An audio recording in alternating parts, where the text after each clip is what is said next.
Coucou les amis, et voici un petit webinaire que l'on va faire autour des extrasensoriels, partie 2. J'ai été tellement sollicité sur différentes questions, différentes remarques, que je me suis dit que ça pourrait faire du bien de faire ce deuxième webinaire autour des extrasensoriels et au niveau du mode d'emploi pour développer ses pouvoirs, ses facultés, ou au contraire de calmer ces facultés-là ou de les enfermer d'une certaine manière tout en se respectant.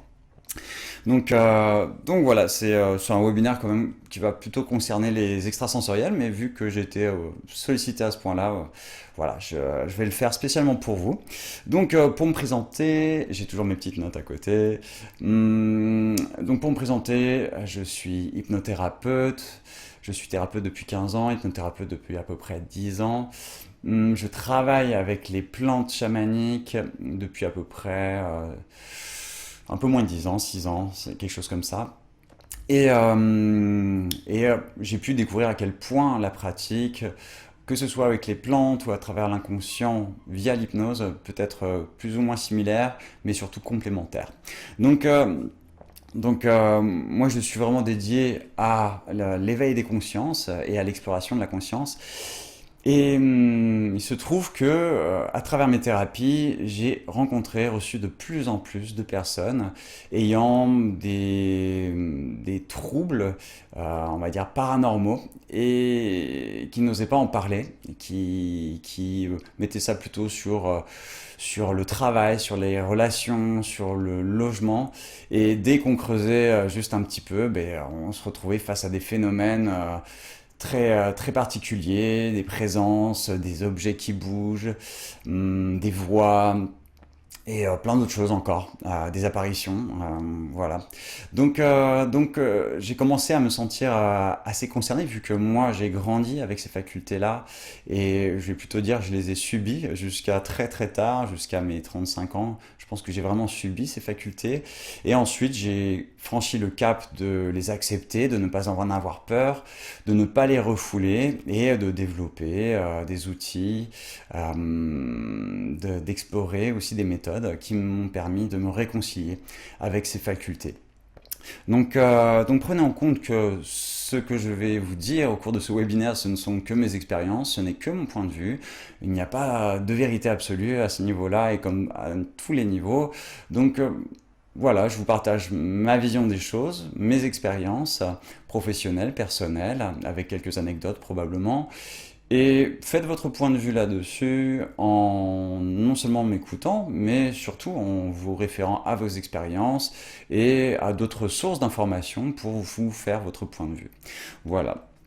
Hum, Donc, euh, donc voilà, plus précisément, ce webinaire, il a pour but d'informer les extrasensoriels de ce qui peut être fait, ce que je ne recommande pas à faire, et surtout de leur faire comprendre qu'ils ne sont pas seuls, qu'on est une minorité assez importante dans la population qui actuellement est complètement ignorée. On parle de ces facultés-là et des extrasensoriels dans les films ou dans les romans ou dans les légendes, dans les mythes. Mais en fait, on est nombreux. Je pense qu'on est à peu près, enfin, de mes expériences, des rencontres que je peux faire, je pense qu'on doit être à peu près une personne sur 10, une personne sur 15 à être extrasensorielle. Donc c'est quand même un chiffre important au sein d'une population. Mais le problème, c'est que les extrasensoriels grandissent en se croyant être des gens normaux, mais ne perçoivent pas du tout ou très différemment les choses par rapport à des gens normaux. Euh, il s'ensuit très souvent des confusions, des incompréhensions, du rejet de soi-même, du rejet de la part des autres ou du rejet des autres. Donc en général, les extrasensoriels, ils vont très vite s'isoler, très vite s'interdire de s'exprimer parce qu'en fait, ils vont percevoir des choses que les autres ne perçoivent pas et ça va pouvoir sembler être des propos étranges ou méprisants ou jugeants. Et, hum, et très vite, on va se faire rejeter ou cataloguer par rapport à des choses que l'on ressent. que nous seuls voilà, subissons alors que les autres ne voient pas du tout ce que l'on perçoit ou très peu. Donc voilà, par solidarité, je fais ce webinaire donc voilà, surtout pour les retours que j'ai eu de personnes qui étaient un peu en difficulté, voire même beaucoup en difficulté, ou qui auraient besoin de conseils, ben, nous y voici. Donc moi, en tant qu'extrasensoriel, je dirais que ça a commencé depuis mes tout premiers souvenirs, avec des présences qui se manifestent sous différentes formes. Et jusqu'à maintenant, par exemple, je ne peux pas passer une nuit sur 3 lorsqu'il s'agit de dormir dans un nouveau lieu sans rencontrer, on va dire, la mémoire, l'empreinte ou la présence d'une forme d'énergie dans un lieu, par exemple. Donc ça peut être très perturbant et enfin voilà, ça peut être vraiment des agressions au cours de la nuit ou des apparitions au cours de la nuit qui sont en plus en référence très souvent à des films d'horreur, des films fantastiques. Donc en plus de ça, on a toute cette culture de l'horrible ou de la terreur autour de ces facultés-là. Donc surtout quand on est enfant, hein, de voir un être de lumière apparaître et se faire réveiller par ça, par un être de lumière, ou se faire... moi, ça m'arrivait de me faire caresser la tête la nuit, petit, et jusqu'à maintenant, ou d'autres choses encore. Donc c'est très compliqué, enfin, quand on est tout seul avec ça, que personne ne nous en a parlé, surtout quand on est enfant, et qu'on ressent beaucoup, beaucoup les présences, et beaucoup l'historique des choses, ou l'historique des présences, c'est traumatisant, très très souvent traumatisant ou terrorisant. Donc, autre anecdote pour moi, par exemple, d'avoir des visions prémonitoires d'événements, ça a été un gros dilemme, parce que il s'agissait pour moi de vivre en amont un événement très souvent tragique ou horrible avant même qu'il se produise. Donc en fait pour moi, je vivais quelque chose d'horrible qui allait se produire, de traumatisant pour moi, parce que ça me concernait émotionnellement. Et je vivais dans l'attente du moment où cet événement allait se produire. Et c'est ce temps d'attente en se disant, bon, est-ce que ça va vraiment se produire, ce que j'ai vu, ce que j'ai ressenti qui m'habite jusqu'au moment où finalement ben, ça va se produire. Et là, ben, voilà, on va être au pied du fait que c'était bien une prémonition et que voilà, on l'a vécu une première fois et où on est tout seul à l'avoir vécu, donc on peut même pas vraiment solliciter les gens pour se confier, pour être rassuré. C'est terrible de voir des personnes que l'on connaît potentiellement, enfin, qui vont mourir par exemple, ou qui vont avoir un accident ou d'autres choses, et de ne pas pouvoir faire quoi que ce soit en fait. J'ai pu essayer à certains moments de déjouer la destinée de ces événements-là. Et, en modifiant, moi, je me rappelle d'une anecdote où j'étais avec un ami et je lui ai dit, écoute, voilà, là je viens d'avoir un flash prémonitoire, voilà ce qui va se produire. Et là, il faut qu'on change tout notre trajet à travers le métro et les rues pour éviter ce truc-là. Et donc cet ami connaissait mes facultés, il a été solidaire avec moi. Donc on a lui-même s'amusé à me surprendre en changeant de direction, en changeant de rue. Et tout ça pour arriver une demi-heure plus tard, exactement à l'endroit précis de l'événement. Et dans une inévitabilité, une tragédie improbable, quoi. En fait, là, j'ai vraiment dû accepter que je ne pouvais rien faire contre ces événements, juste les accueillir et faire face. Donc vivre ça quand on est enfant ou adolescent, c'est très très dur. C'est très très dur, donc voilà, vous n'êtes pas seul à ce niveau-là. Donc après, pour parler de moi, et après je vais développer sur ce thème des extrasensoriels et ce que ça peut être plus profondément. Actuellement, ben, en ayant fait face, à force, en fait, surtout à force de le vivre, ben, on s'y fait, hein, d'entendre des voix, de voir des choses, de plonger dans un futur, un passé ou un parallèle. Des objets qui bougent, tout ça, ça devient un quotidien et au bout d'un moment on s'y fait, mais il faut accepter de ne plus avoir peur, quoi.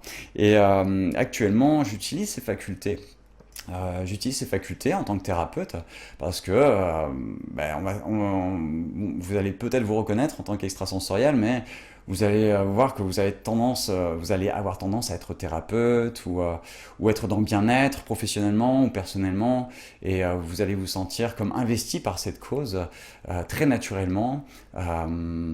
Bon gré, mal gré, hein, je veux dire, c'est pas obligatoirement par bonheur qu'on va le faire, mais par devoir. C'est un peu la tendance, la pulsion, la nature d'un extrasensoriel. Donc moi, j'utilise ces facultés extrasensorielles auprès de mes patients ou des personnes que j'accompagne euh, pour me connecter à leur corps, ressentir tout ce qui se passe dans leur corps, au niveau organique, au niveau émotionnel, et de les informer des choses qu'ils ont et dont ils ne sont pas au courant, par exemple. Je vais voir également des taches de couleurs associées à des mots-clés qui sont liés à des événements précis de leur vie, et parfois ils ne se rendent pas compte, ou souvent ils ne se rendent pas compte, donc je vais souligner, on va travailler sur le mot-clé qui a déclenché cette lumière que j'ai pu voir d'une couleur ou d'une autre. Et ça peut être des images, ça peut être des odeurs, voilà, différentes choses qui vont me mettre sur la piste d'aider ces personnes sur différentes choses. Je l'utilise également pour moi, mais tout simplement pour me faire plaisir, me connecter à la mémoire des choses. Par exemple, j'ai une prédilection à me connecter à la mémoire de l'eau, me connecter à un lac, une rivière, un fleuve, la mer. Et j'ai toujours été fasciné de voir toute une charge de vision se manifester dès que je plonge les doigts dans l'eau ou je mets la tête dans l'eau. Et c'est magnifique. Après, il y a également le fait de se retrouver dans un lieu hautement chargé et de voir les énergies qui se manifestent. Alors moi, par exemple, ça se manifeste quand j'ai les yeux fermés. Ça crée plein d'étincelles blanches vers le haut, comme ça. Très beau, très enivrant. D'assumer ces facultés-là, mais ça permet aussi de se connecter à toutes ces belles choses, également aux animaux, parce que en sachant se connecter aux humains, on peut le faire avec finalement les animaux, les plantes, les lieux, les objets, voilà. Et ça peut être magnifique, ça peut vraiment être une nouvelle manière de voir la vie et d'être en harmonie avec la vie. Donc voilà pour parler de moi et de ces facultés-là. Un autre problème qui survient, qui a pu survenir régulièrement, c'est en couple, lorsque en étant en couple avec quelqu'un qui n'est pas extrasensoriel. Très souvent, vous allez peut-être vous reconnaître, mais moi en tout cas, voilà ce que j'ai vécu, c'est d'être au courant avant l'autre de ce qui ne va pas, de ce qui peut le préoccuper, ce qui peut l'avoir froissé. Et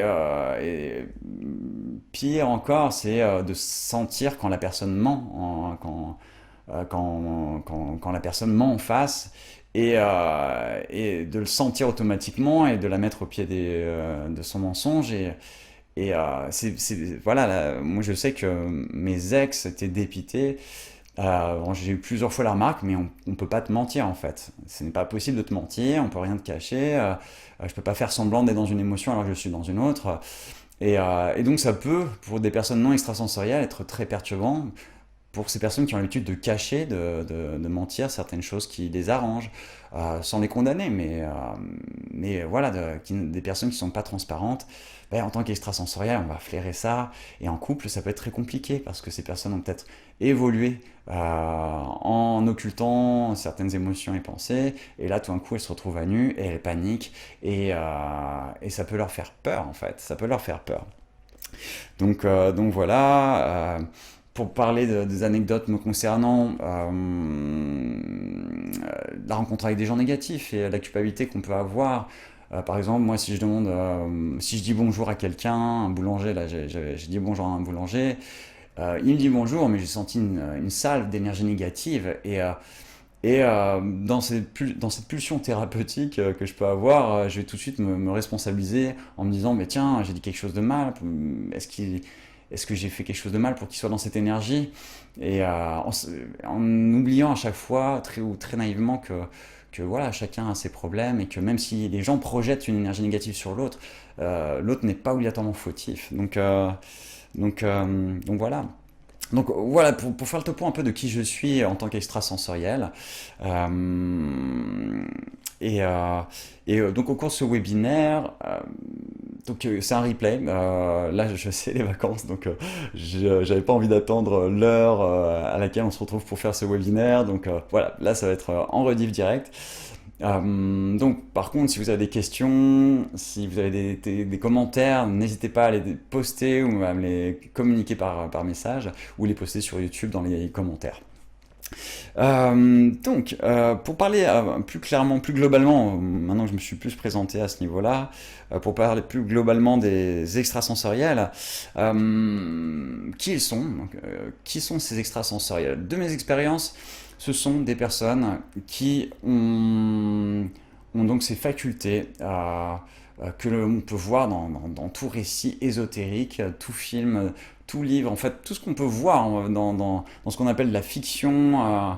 Euh, c'est quelque chose qui est vécu par toute une catégorie de la population et qui est plutôt subi et qui refoule très souvent ces facultés-là parce que on est dans une société où on a perdu ce savoir, cette connaissance et aussi cette notion de cette réalité dans l'humanité d'avoir ces pouvoirs-là et on se retrouve tout seul avec et on est écrasé par ces facultés, on est terrorisé, on devient insomniaque, on devient dépressif, il y en a qui deviennent suicidaires, il y en a qui développent des maladies tellement ils se refoulent, ils rejettent leurs facultés en croyant que c'est quelque chose qui vient de l'extérieur alors que c'est leur nature. Et c'est toute une démarche d'accueillir ces facultés en réalisant bien, et ça vraiment je m'adresse directement à vous, extrasensoriel, c'est que ces pouvoirs, c'est pas quelque chose qui vient de l'extérieur, c'est vous en fait, c'est votre nature, c'est nous, on est comme ça. Ensuite, on peut solutionner certaines choses, arrondir les angles, occulter certaines choses, mais on parle bien d'occulter, hein, mais c'est là. Donc, très souvent, voilà, enfin très souvent, moi, les extrasensoriels que je connais, ça va être héritage par la lignée familiale d'un ou des parents. De mes expériences, un des parents, enfin, un des deux parents ou les deux parents ont ces facultés-là activées aussi. Parce qu'il y a des propos qui disent que ça se transmet, ça saute une génération ou deux. Moi personnellement, de toutes les personnes que j'ai pu rencontrer, ces facultés sont actives chez les parents ou chez un des parents. Euh, donc, euh, ce qui est très intéressant dans le point commun entre les extrasensoriels, c'est très souvent, tristement, des personnes qui ont l'impression d'appartenir à un autre endroit ou de ne pas appartenir à ici. Et c'est pas du fait d'être différent des autres. Il y a ce sentiment d'appartenir à une autre dimension. Alors ça peut paraître bizarre pour beaucoup de gens, mais on a ce sentiment d'être une sorte d'appartenir un petit peu ici, mais avec quelque part, pour beaucoup d'extrasensoriels, une impatience de revenir de là où on vient. Et donc ça se transforme très vite en nostalgie, en refus de vivre, et donc de ne pas comprendre à quoi sert la vie. Donc ça c'est une question que beaucoup de gens se posent de toute façon. Mais pour un extrasensoriel, c'est vraiment... il y en a beaucoup qui boudent la vie parce que quelque part ils se sentent ne pas avoir demandé de vivre et se sentent appartenir à un ailleurs qui est bien meilleur. Et donc c'est vrai qu'à force d'en parler avec les extrasensoriels, c'est très intéressant de réaliser que pour beaucoup de nous, on se sent hybride, comme si voilà, on avait un pied sur cette terre et un autre pied dans une sorte de dimension d'énergie éthérique ou très inconsistante, on va dire, hein, où c'est purement de l'énergie. Et pour les personnes non extrasensorielles, si vous avez des personnes extrasensorielles dans votre entourage, prenez ça en compte parce que c'est des personnes qui ne savent pas vraiment ce qu'elles veulent très souvent.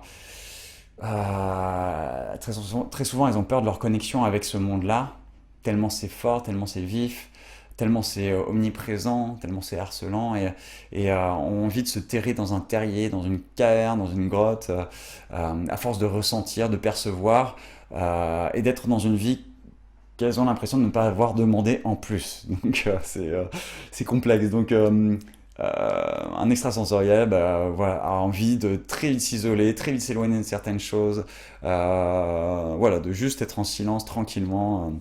Donc, euh, donc voilà. Une chose que j'ai pu remarquer dans le ratio masculin-féminin chez les hommes et chez les femmes, hum, alors je dirais que beaucoup de femmes ont avant tout cette faculté extrasensorielle, beaucoup plus que les hommes, je veux dire, beaucoup plus que les hommes.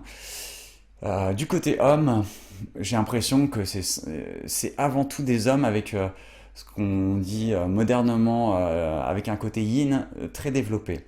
Alors, quand je dis yin, c'est une part, un équilibre entre le féminin et le masculin en soi assez développé, ou en tout cas assez présent. Donc, ça ne veut pas dire des homosexuels, même s'il y en a assez couramment, mais ça va être des hommes avec, on va dire, un geste, une attitude qui se rapproche du féminin, même s'ils sont peut-être hétérosexuels ou bi. Mais voilà, il y a très souvent cette présence masculin-féminin qui est là. Et je dirais que pour les femmes, il y a aussi cette présence de yang, donc d'un masculin assez présent, mais qui ne domine pas hein, le côté féminin, mais il y a comme un équilibre masculin-féminin, sensibilité et en même temps animalité ou instinct, qui fait que, voilà, autant chez les femmes que chez les hommes, donc, il y a cet équilibre qui souligne, enfin voilà, qui est associé à l'extrasensorialité, c'est ce que je remarque. Du côté des hommes, c'est très compliqué, surtout les hétérosexuels.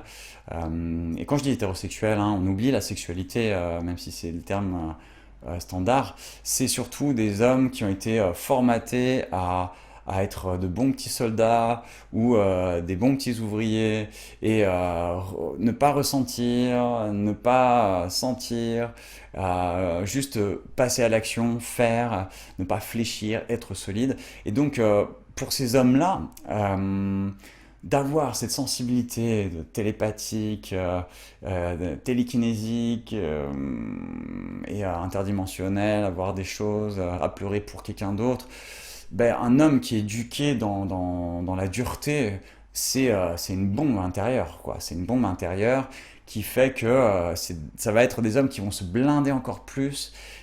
Si vraiment ça leur fait trop peur, ils vont se blinder encore plus, rejeter encore plus tout ça, même être hyper agressif envers tout ça. Ou alors vraiment dans des terreurs cachées, avec des comportements très affirmatifs, très dictatorial en fait. Non, ça c'est pas vrai, ça c'est vrai, c'est pas vrai, c'est bidon. Je ne crois pas en ce genre de choses. Enfin, on peut le sentir, même s'il y a d'autres personnes qui ne sont pas extrasensorielles qui s'expriment comme ça. Hein. On peut sentir, en tout cas pour les extrasensoriels, vous pouvez sentir peut-être chez vos pères, chez votre père ou des hommes de la famille qui ont ces facultés extrasensorielles comme une flip agressive et qui met un mur sur tous ces sujets-là. Donc, euh, donc voilà, je vous dirais en tant que femme, où la sensibilité, l'écoute intuitive est beaucoup plus accueillie et beaucoup plus culturelle, soyez indulgente envers les hommes. Personnellement, je pense vraiment que euh, enfin, cet éveil culturel de l'extrasensorialité passera par les femmes et, et en tant que femme, n'ayez pas peur d'enseigner aux hommes et ne vous soumettez pas à la peur des hommes en fait qui sont extrasensoriels. C'est juste comme nous tous, comme hommes, comme femmes, des grands enfants qui paniquent et qui ont appris à développer des boucliers.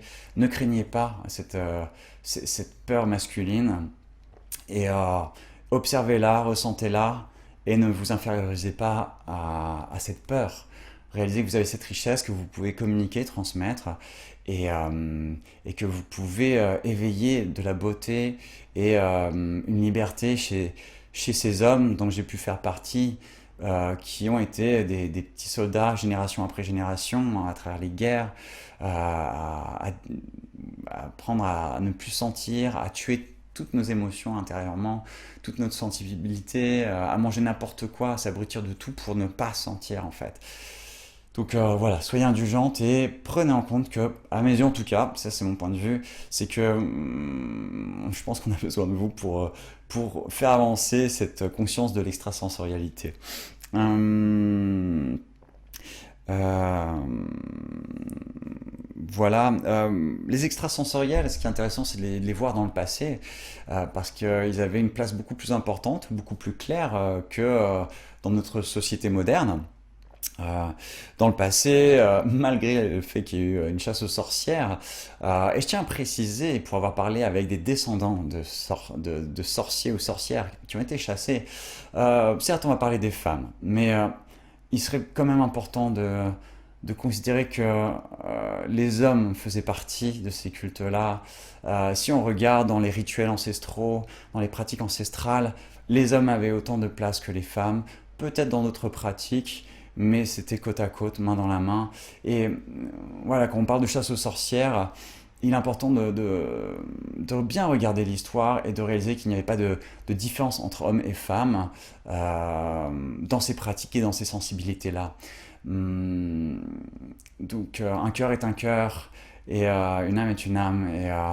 Et voilà, si on creuse à travers les vies antérieures, ou vous pouvez regarder mon webinaire sur les vies antérieures, mais on a tous été hommes, femmes, animaux ou autres.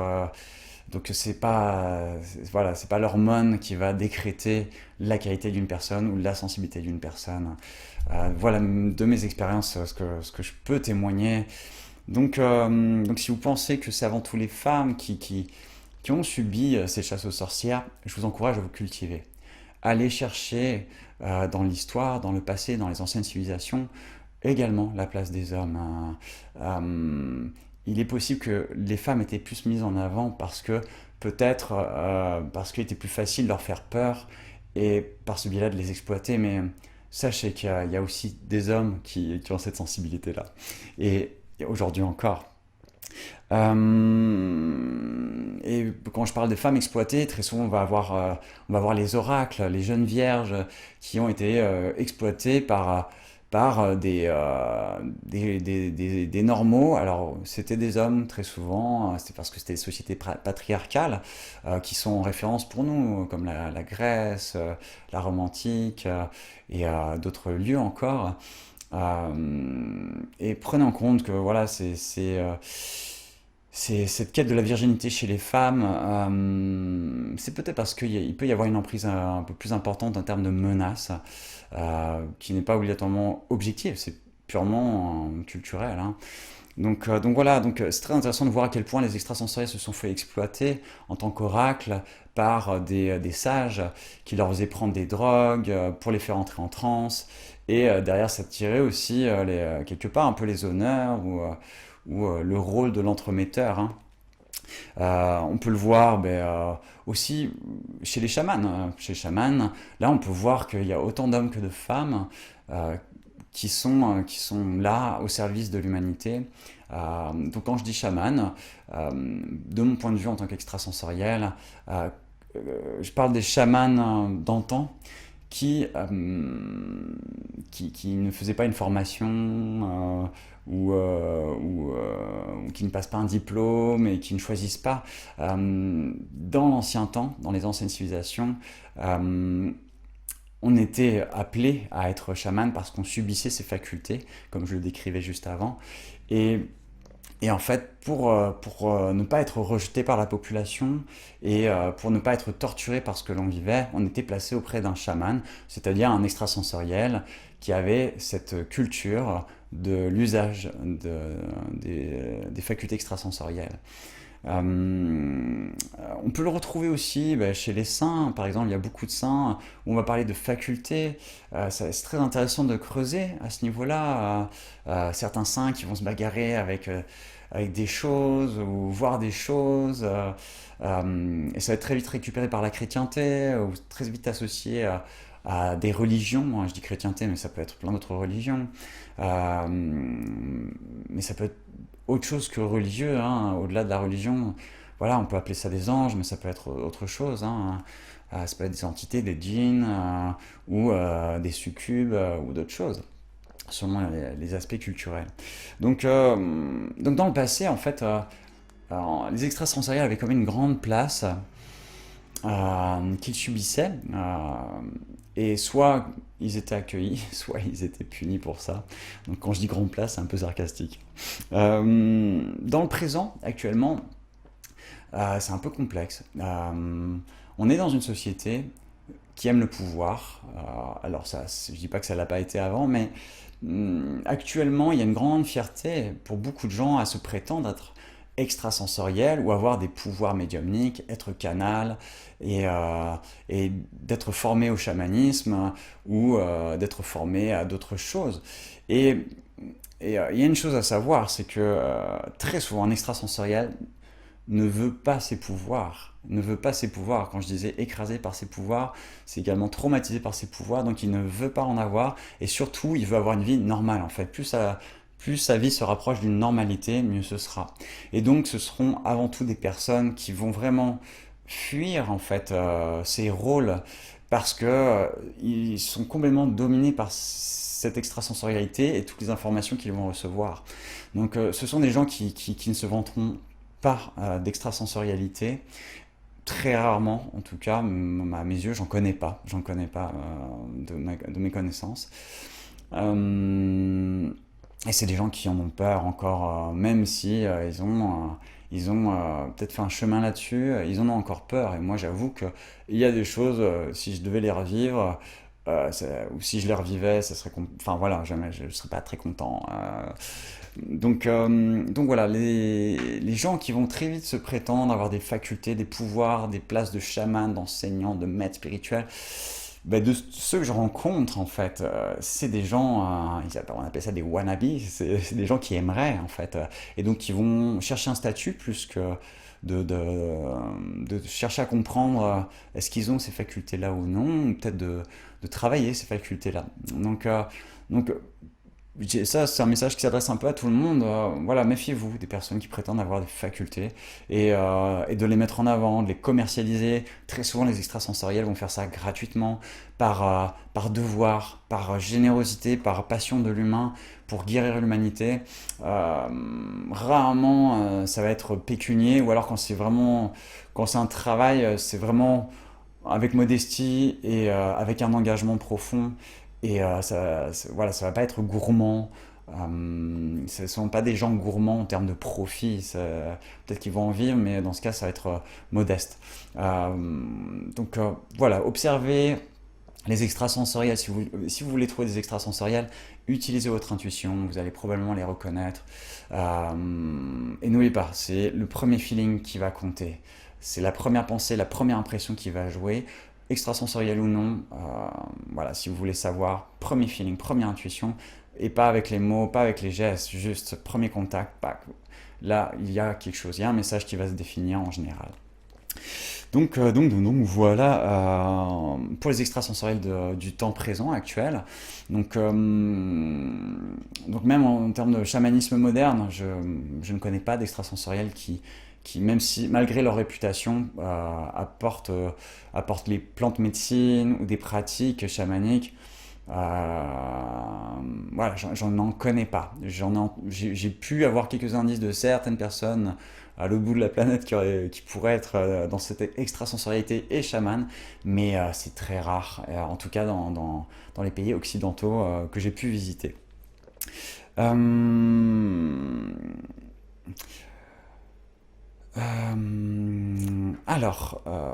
voilà donc pour les extrasensoriels. Donc pour revenir aussi sur ce que peut ressentir un extrasensoriel, ou ce qu'on peut ressentir, c'est ce sentiment d'être ici mais pas vraiment, et d'être relié à un autre monde, une autre place qui nous conviendrait mieux. Et, euh, et très souvent, il y a il y a ce paradoxe dans lequel on nage tout au long de notre vie, de se dire mais pourquoi, pourquoi j'ai ces facultés-là, et comment on fait pour s'en débarrasser, finalement, est-ce que vraiment j'ai envie de vivre, quoi. Et c'est pas une notion de je veux mourir, c'est plus j'ai envie de revenir à cet autre espace dans lequel je me sens bien, et qu'on ressent. Donc voilà, après ce qui est intéressant, c'est qu'un extrasensoriel, comme je le disais tout à l'heure, c'est quelqu'un qui se sent porté par un devoir d'aider l'autre. Je dirais que moi personnellement je me définis un peu comme un maniaque. Alors il y a les maniaques du ménage poussière, moi je me sens un peu maniaque de soigner les mauvaises énergies, quoi. Dès qu'il y a quelqu'un qui me parle, alors soit je prends mes distances, ou je m'éloigne, ou je pars, soit ouais, faut rééquilibrer, parce que moi je suis en train de m'enfoncer dans la boue en même temps que l'autre, et j'ai pas envie. Donc en général, hein, on va avoir vraiment cette pulsion-là. Euh, alors je parlais d'héritage familial chez les extrasensoriels. Alors j'en parlais aussi dans le premier webinaire extrasensoriel. Il y a une autre manière que je connais, après il y en a peut-être d'autres, hein, mais il y a une autre manière que je connais où on peut acquérir cette extrasensorialité sans que ce soit d'une lignée. Eh bien, ça va être de mourir cliniquement et d'être réanimé, ouais, réanimé en fait, ressuscité. Et pour ceux qui n'ont pas vu le premier webinaire, j'ai pu parler avec des personnes qui travaillaient avec des chamans de l'Amazonie, qui pouvaient noyer leurs enfants et les réamener à la vie derrière pour développer leurs facultés, ou créer leur pouvoir. Il y a des personnes que j'ai pu connaître qui ont eu des accidents et sont revenus avec ces facultés-là, qu'ils utilisent ou pas. Et également, et là on en parle de plus en plus, petit à petit, mais dans certaines élites mondiales, euh, très investies dans l'occulte, ils pratiquent la mort clinique pour activer ces facultés-là. Pour revenir sur les lignées génétiques, on va dire, j'ai pu rencontrer à peu près, voilà, on va dire 4 lignées en général. Donc, il y a la lignée qui est la plus rare, mais vraiment extrêmement rare. Je pense que je peux le compter sur le doigt d'une main. C'est la lignée d'extrasensoriels qui pratiquent de génération en génération.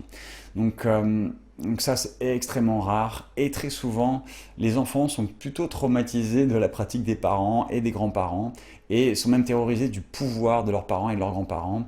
Donc c'est un peu compliqué. C'est encore plus rare quand les lignées sont entre guillemets saines, ou dévouées à une cause. Très souvent, il y a des rituels qui vont être utilisés, et qui peuvent être plus ou moins détournés ou utilisés au nom de certaines entités, certains dieux, certaines philosophies. Alors que c'est pas nécessaire, mais voilà, cette transmission, on va mettre des images, on va mettre des noms, des identités, et une mentalité derrière, qui n'est pas nécessaire, encore une fois, mais voilà, c'est ce que je peux remarquer, hein, pour que cette transmission se maintienne, et que on maintienne des manières d'utiliser ces pouvoirs ou de les développer. Voilà, on va créer voilà, tout un univers autour. Donc ensuite, je dirais qu'il y a ce qui est le plus commun dans les gens que j'ai pu rencontrer, enfin plus commun, ouais, ex aequo avec l'autre lignée dont je vais parler, mais la lignée intuitive, c'est-à-dire que, alors c'est commun, je dirais, par rapport aux personnes qui sont issues de lignées plutôt tribales, ou qui sont fraîchement encore reliées à des ancêtres animistes, qui sont liés, connectés à la nature, à la terre, aux animaux. Donc ces personnes-là, même si elles ne pratiquent pas consciemment, ou avec une claire définition de ce que c'est comme pouvoir, ces personnes intuitivement, de parents à enfants, grands-parents par enfants et au-delà, euh, vont utiliser ces intuitions, cette extrasensorialité, mais sans en parler autour d'eux, ou très légèrement, très discrètement, mais vraiment sans en développer, et vont utiliser ça au quotidien, comme moi je le fais par exemple, mais sans être dans le dialogue ou dans l'échange autour de ce sujet-là. Parce que c'est quand même un sujet qui dérange, même entre extrasensoriels en famille, ça peut être vraiment un sujet qui dérange, euh, parce que ça met face à des réalités, des vérités qu'on n'a peut-être pas envie d'ouvrir en famille, et entre parents-enfants et grands-parents, voilà. Ensuite, il y a la lignée que je dirais ex aequo, mais plus dans les pays occidentaux, c'est la lignée des traumatisés, c'est-à-dire des gens qui s'ignorent extrasensoriels et qui subissent ces facultés-là. Et donc là, une anecdote de quelqu'un qui, ben voilà, qui en tant qu'enfant ou en tant qu'adulte va voir des objets bouger, ne sera pas du tout au courant de cet univers et donc va être traumatisé, choqué et va être terrorisé, va hurler là-dessus et va vraiment rejeter l'expérience, tâcher de fermer du mieux qu'il peut et, euh, et donc ça peut être traumatique. Donc je raconterai quelques anecdotes ensuite de personnes que j'ai pu rencontrer parce que c'est intéressant. Donc voilà, il y a les traumatisés, la lignée des traumatisés où de parents à enfants, les gens sont traumatisés des rencontres qu'ils ont faites et se transmettent des peurs par rapport au fait de risquer de voir des choses. Donc ils se transmettent plus la peur et l'extrasensorialité plutôt que l'extrasensorialité ou la pratique de l'extrasensorialité. Donc ils vont se dire oh non non faut pas parler de ci, faut pas parler de ça.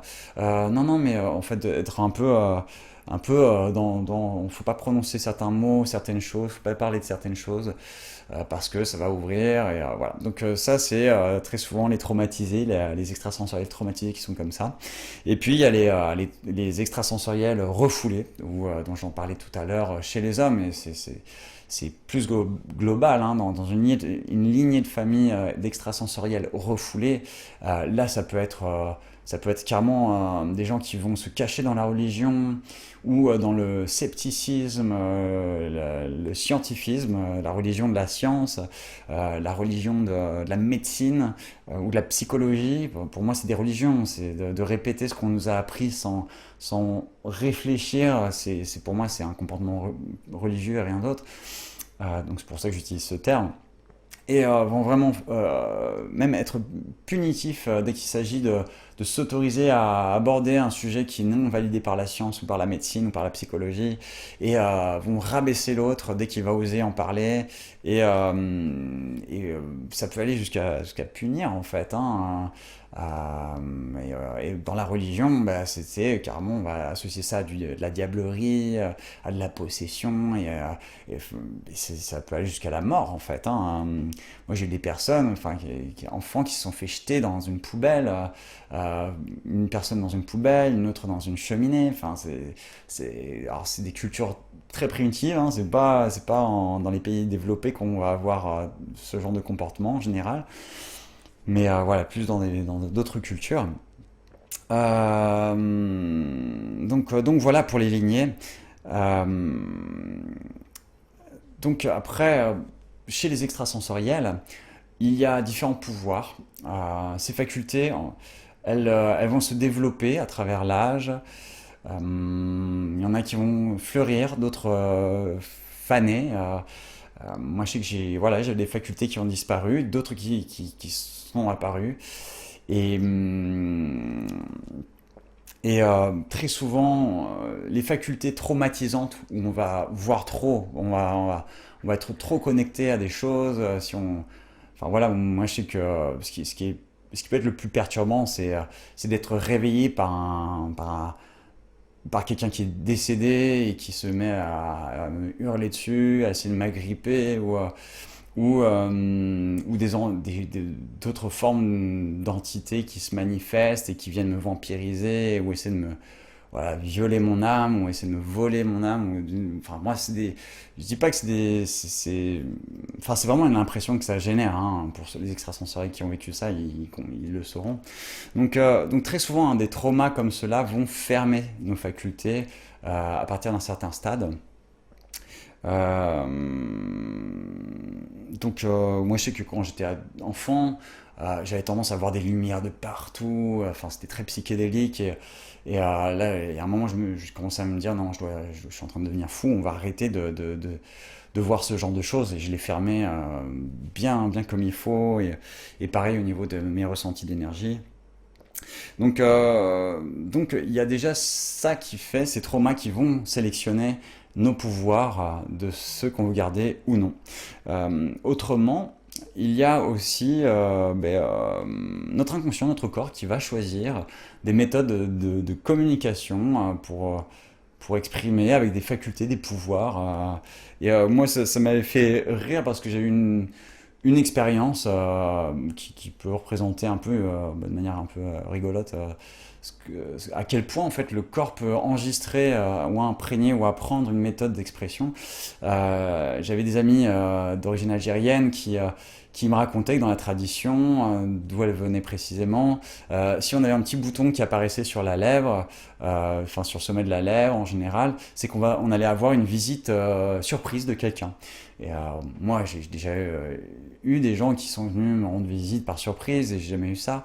Mais à partir du moment où ils me l'ont dit, le lendemain, je me retrouve avec comme une piqûre au niveau de la lèvre et je vois qu'il y a un petit bouton qui vient d'apparaître et 30 minutes plus tard, il y a un ami qui vient sonner à ma porte alors qu'il était censé être parti en vacances à l'autre bout de la France et il m'a fait une visite surprise. C'est là où je vois à quel point l'inconscient, le corps peut apprendre aussi certaines méthodes pour dialoguer, avertir.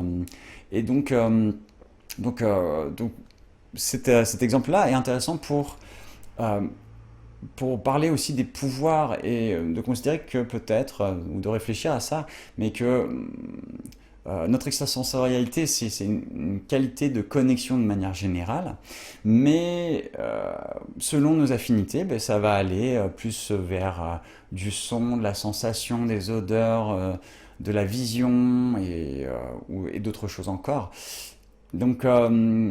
C'est intéressant de réaliser que ces facultés qu'on va développer, pour certaines, en une grande majorité je pense, va être choisies inconsciemment par affinité.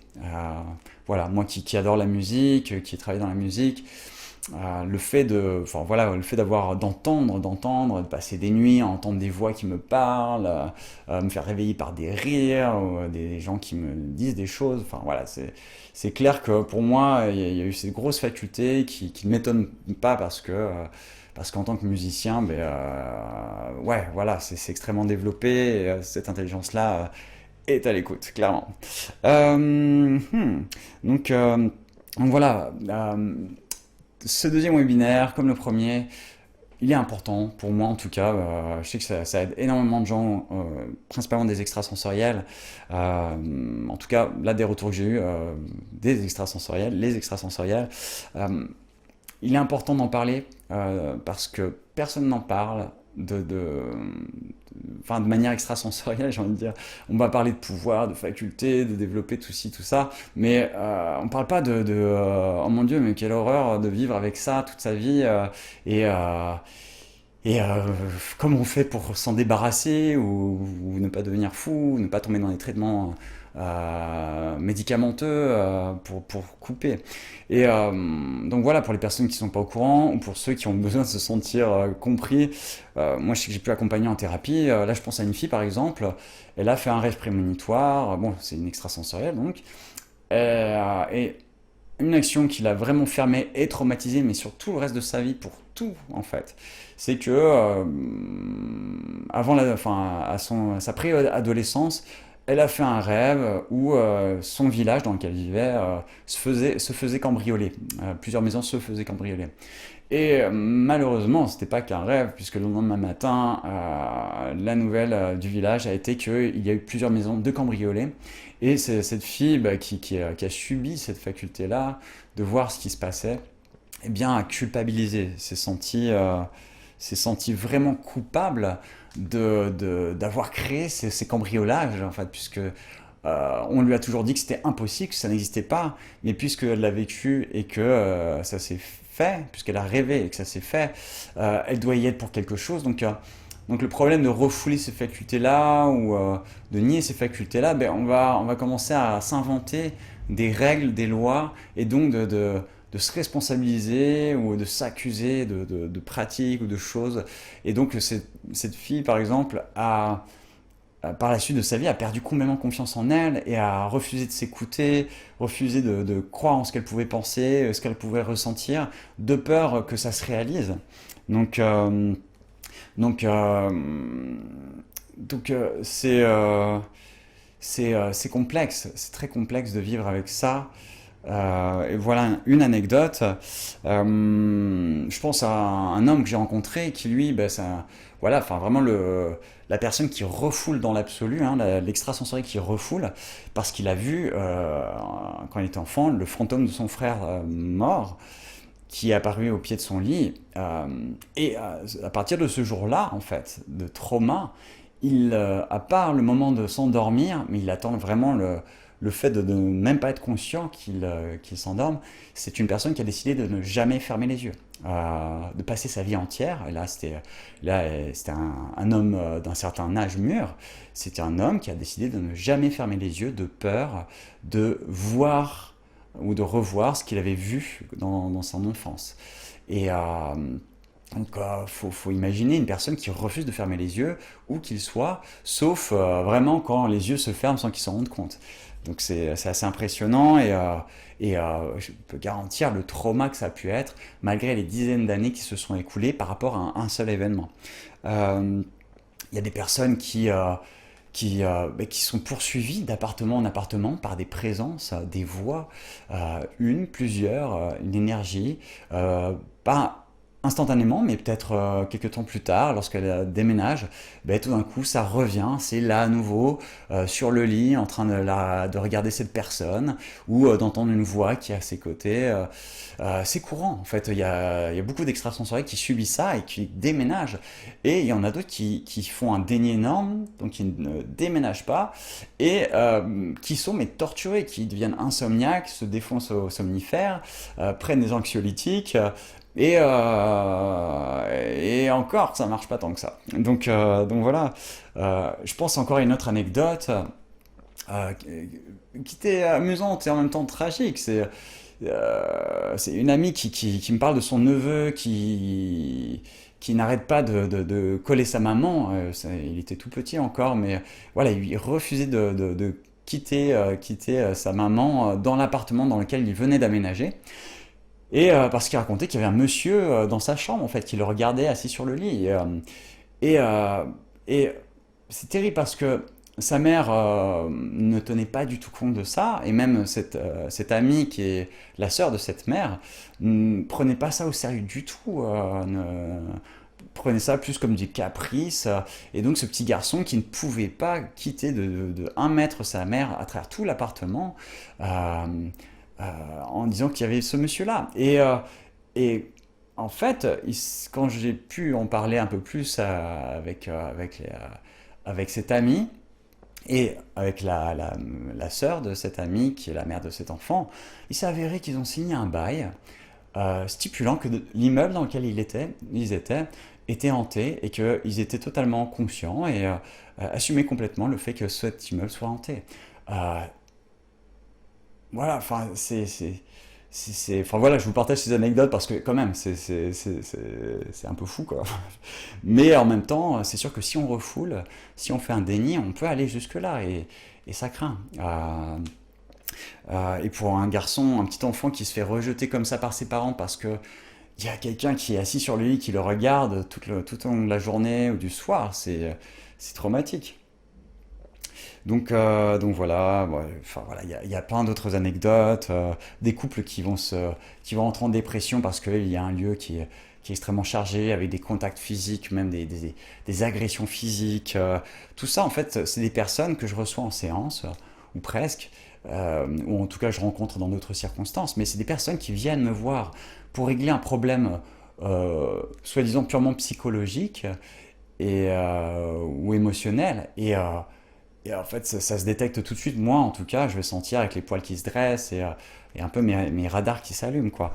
Mais c'est impressionnant, quoi. C'est impressionnant de voir à quel point ouais, il y a toute une société d'extrasensoriels qui ni plongent dans un trou noir, une dépression, se sentent seuls, incompris, et vont s'inventer des pathologies, s'inventer des maladies, où leur psy ou leur médecin vont leur définir des pathologies et leur donner des traitements.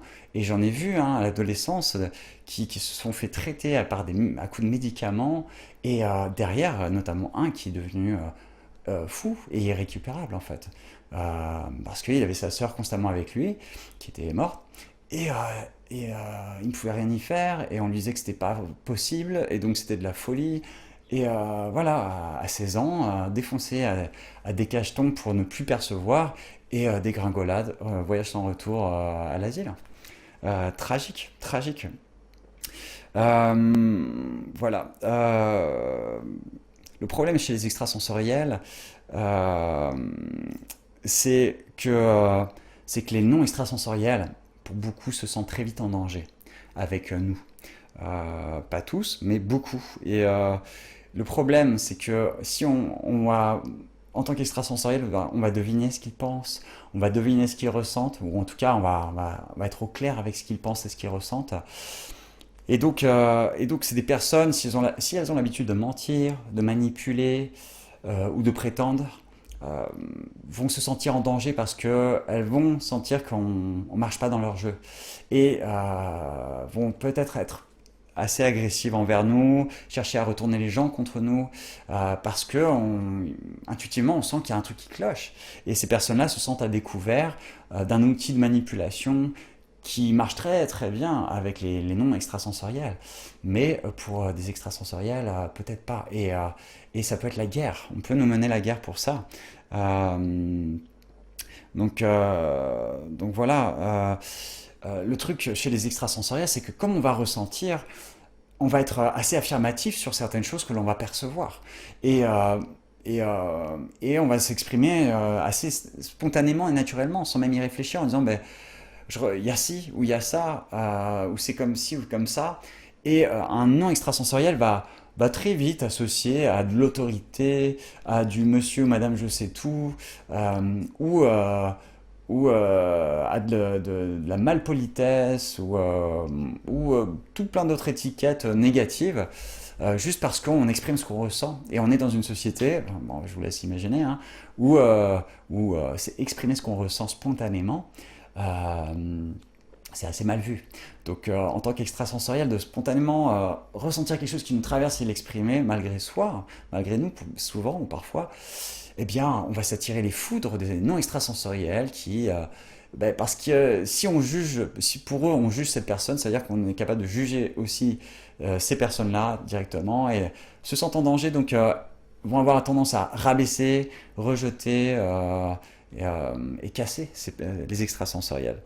Euh, euh, il y a aussi un autre truc négatif, on va dire, un peu moi j'appelle ça un peu la malédiction des extrasensoriels, c'est que les non extrasensoriels ou les extrasensoriels, en notre présence, vont se mettre à se confier, à partager des choses très intimes, parce qu'ils se sentent intuitivement, inconsciemment écoutés, compris, ressentis, et vont se mettre à ouvrir des choses, à libérer des choses, à partager, à confier des choses. Et c'est extrêmement courant que ces personnes, mais voilà, dans ce ressenti d'ouverture, vont ouvrir et derrière vont accuser l'autre de les avoir fait cracher des vérités qu'elle ne voulait pas dévoiler, et donc d'accuser l'extrasensoriel d'être trop à l'écoute, et à cause de son écoute, ce non extrasensoriel s'est mis en vulnérabilité. Et donc on peut aussi avoir ce genre de problème euh, qui peut être assez récurrent en fait, hein. Il peut y avoir aussi un problème très souvent d'incompréhension dans les relations.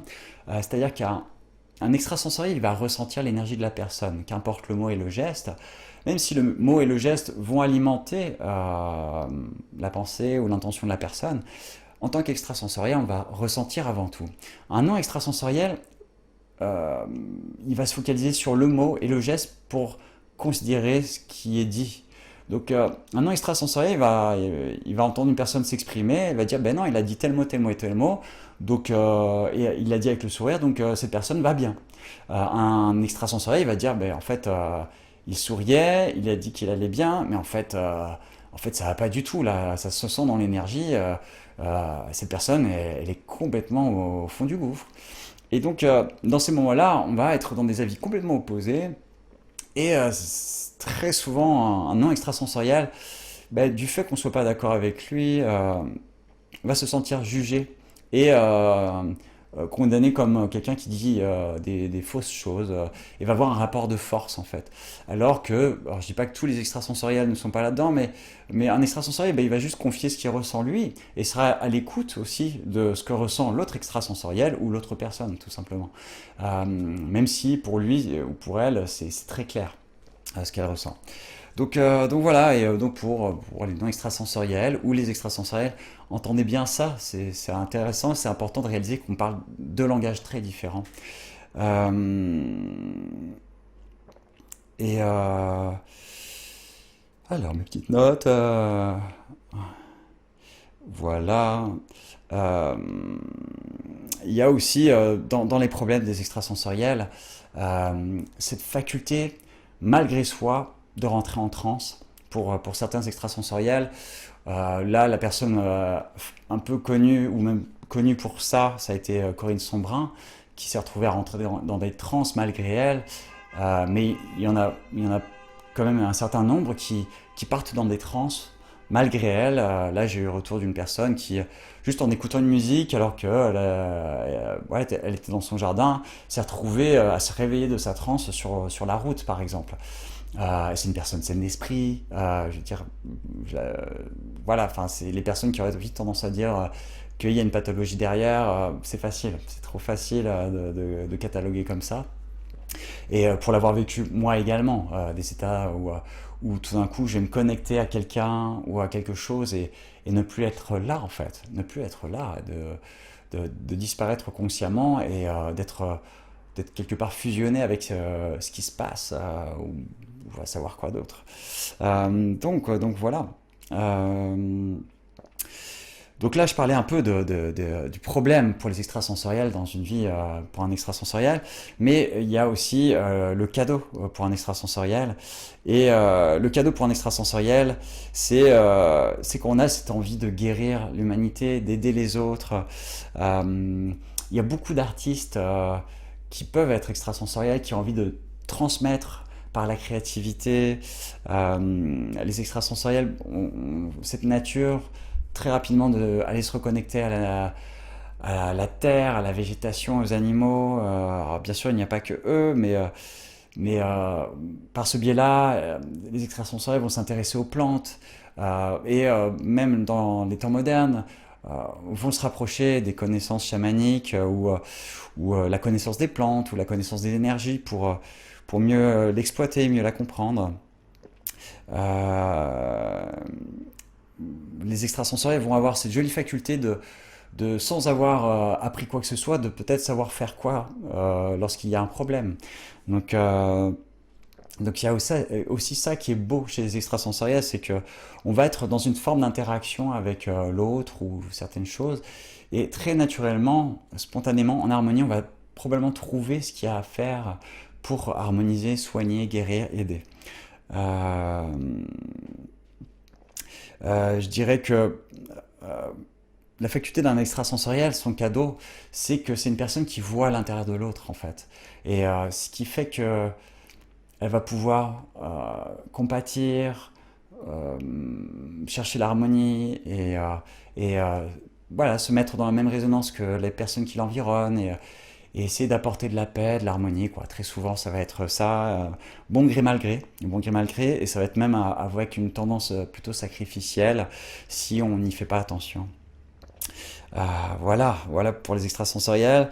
Euh, la question du pourquoi est-ce qu'on est extrasensoriel, honnêtement, je ne sais pas. Je pourrais pas vous dire pourquoi. Effectivement, il y a des personnes qui peuvent déclencher cette faculté-là en ayant une mort clinique.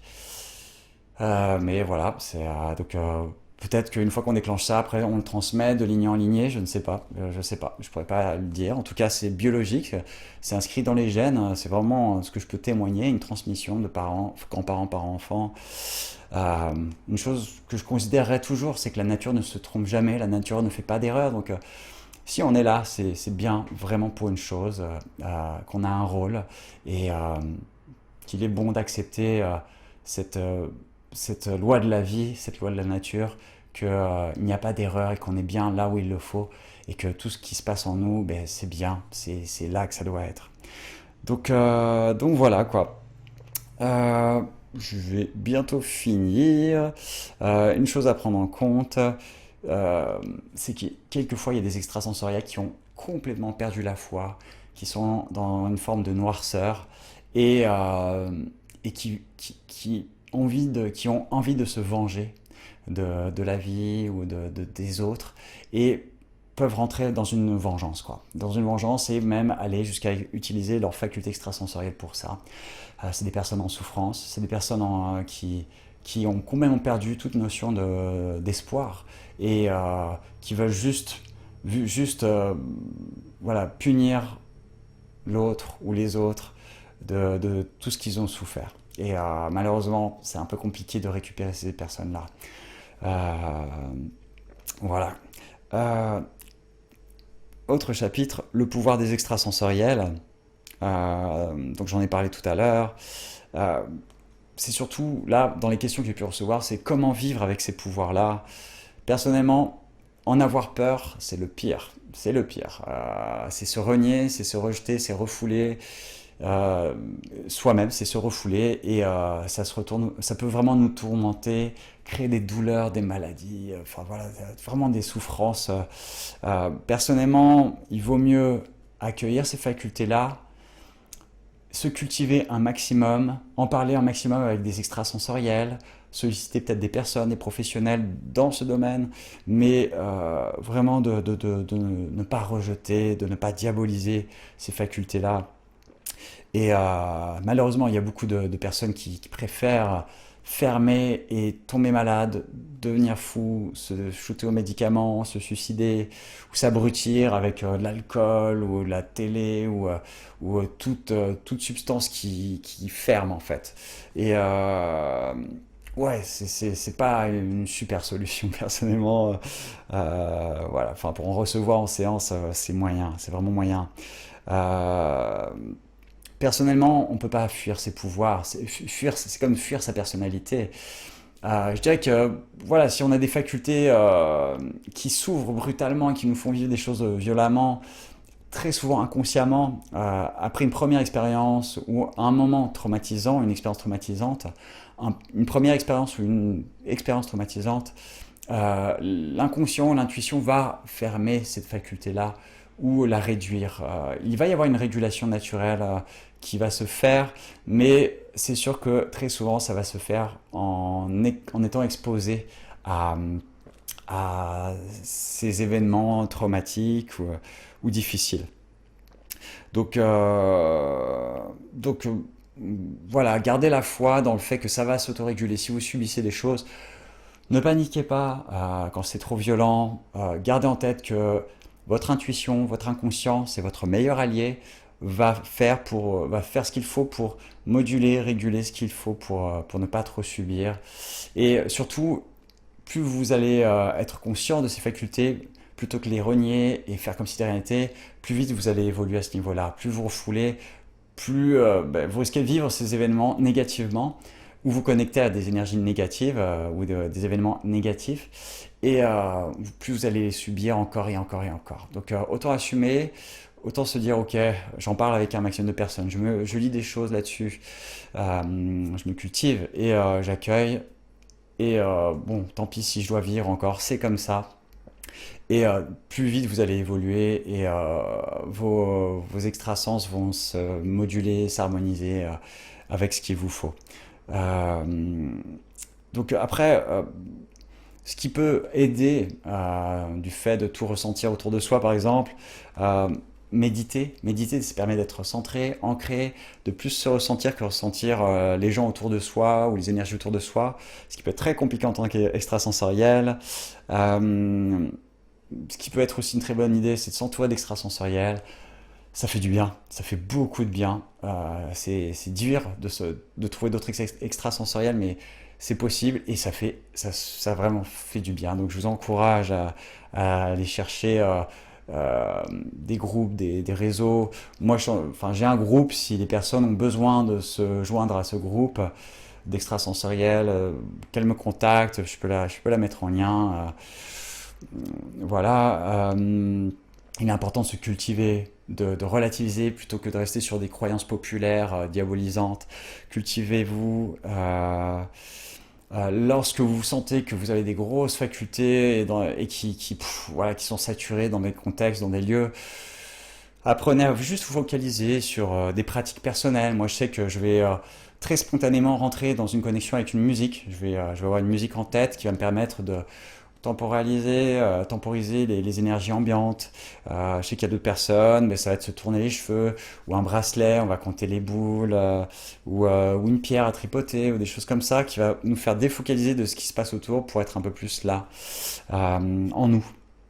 Donc voilà, la respiration, le fait de bien respirer profondément, ça permet de ne pas convertir l'événement ou les ressentis en quelque chose de négatif. Plus profondément vous respirez, plus positif sera l'expérience aussi. De cultiver la concentration, la méditation est une bonne chose, la lecture, chanter. Vous allez voir que c'est des pratiques qu'on retrouve dans les rituels aussi, pour ne pas être parasité, donc des danses, du chant, ou ouais, toute autre pratique de jouer de la musique, voilà, d'être au contact d'une chose précise en soi ou autour de soi pour ne pas être trop connecté à tout ce qui nous entoure. Euh,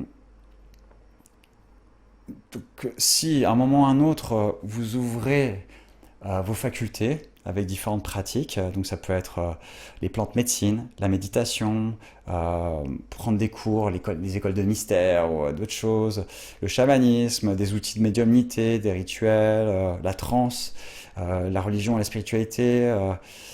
Voilà, enfin, toutes ces pratiques peuvent, pour un extrasensoriel qui contient, qui ferme beaucoup, ça peut l'ouvrir brutalement. Et, euh, et si vous êtes dans cette intention d'ouvrir brutalement ou d'ouvrir, vous allez voir que ça peut aller très très vite et trop vite. Et il est important quand vous faites cet acte d'être suivi. Ne faites pas une action qui va vous ouvrir, voilà, un week-end avec l'ayahuasca là, et d'avoir tout ouvert comme ça. Gardez le contact et faites-vous suivre par une personne qui sait de quoi il s'agit, donc une personne extrasensorielle ou qui s'y connaît en extrasensorialité, parce que ça peut aller très profond, très loin et très fort, et ça peut être brutal et traumatisant aussi, et très compliqué à gérer ensuite. Ça peut être tout un coup, alors on se croyait normal, les objets qui bougent tout seuls, d'entendre des voix, ouais, enfin voilà tout ce qu'on peut imaginer dans les films, quoi. Hein. C'est très compliqué. Donc, voilà.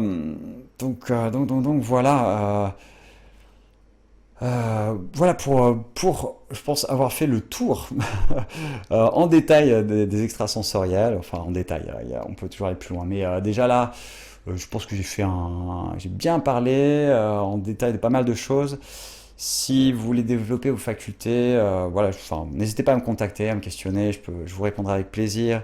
Dans les méthodes modernes qui sont intéressantes, il y a des choses que vous pouvez aller chercher sur Internet, comme la méthode Silva, le remote viewing, ou d'autres choses qui sont un peu plus cadrées plutôt spirituelles. Là, c'est des techniques, des méthodes posées, carrées, qui permettent de bien être équilibré dans l'usage de ces méthodes-là. Voilà, là j'ai fini. Si vous avez des questions, des remarques, n'hésitez pas, contactez-moi ou je vous réponds avec plaisir. Toujours au service du bien et de partager. Enfin, je trouve ça génial. Voilà. Voilà. Je vous souhaite une belle journée, une belle soirée. Prenez bien soin de vous, prenez bien soin des gens que vous aimez également et à bientôt peut-être.